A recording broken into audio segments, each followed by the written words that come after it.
Hello everyone, I hope you all are doing really well.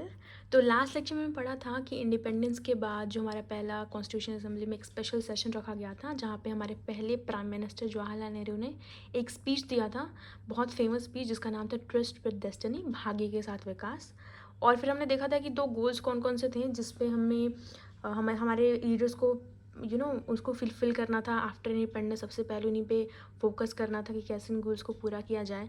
फिर हमने देखा कि ये एक ईजी टास्क नहीं था, क्योंकि पार्टीशन हो गया, काफ़ी ट्रॉमा और वॉयलेंस का सिचुएशन क्रिएट हो गया था।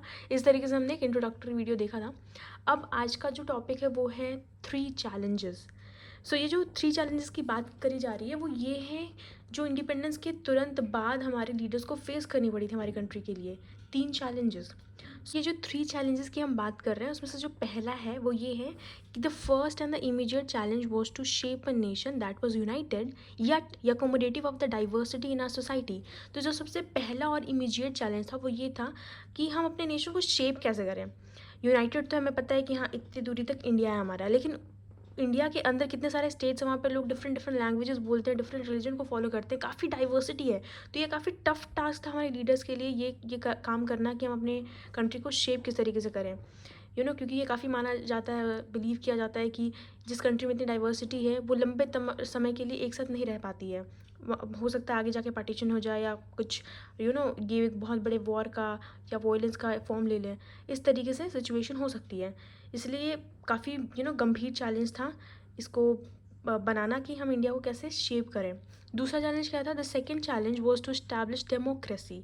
The challenge was to develop democratic practices in accordance with the constitution. तो जो सेकेंड चैलेंज था वो ये था कि हम डेमोक्रेसी को स्टैब्लिश कैसे करें। हमारा जो कॉन्स्टिट्यूशन है वो 1950 ईयर में 26 जनवरी को लागू हो गया था, इम्प्लीमेंट हो गया था। लेकिन सिर्फ कॉन्स्टिट्यूशन होना ही ज़रूरी नहीं है, उस कॉन्स्टिट्यूशन के साथ साथ उसमें लिखी हुई बातों को फॉलो करना डेमोक्रेटिकली वो ज़रूरी है। तो सबसे बड़ा चैलेंज तो ये था कि हम डेमोक्रेसी को स्टैब्लिश करें, और उसमें भी क्या था कि हम डेमोक्रेटिक प्रैक्टिस को फॉलो करें इन अकॉर्डिंग्स विद द कॉन्स्टिट्यूशन। सिर्फ कॉन्स्टिट्यूशन होना हमारे पास, बल्कि हम उन चीज़ों को फॉलो भी करें।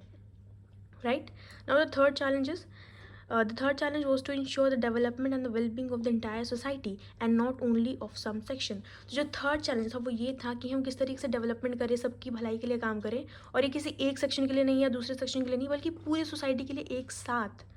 राइट तो इक्वालिटी की बात कही गई है हमारे कॉन्स्टिट्यूशन में, इस तरीके से कि हम सबके साथ इक्वल ट्रीटमेंट किस तरीके से करें, और जिसको ज़्यादा ज़रूरत है उनके लिए, उनको अपलिफ्ट करने के लिए कुछ स्पेशल प्रोटेक्शन अगर देना पड़े तो उस तरीके की चीज़ें भी। तो ये थर्ड चैलेंज था। राइट अब जो हमारा दूसरा टॉपिक है वो है पार्टीशन, डिस्प्लेसमेंट एंड रिहैबिलिटेशन। तो इसमें हम लोग देखेंगे कि एक्चुअली में पार्टीशन हुआ क्यों, इंडिया और पाकिस्तान दो अदर नेशंस बने क्यों। तो एक शॉर्ट रीजंस इसमें हमें पढ़ना है। So let's get started.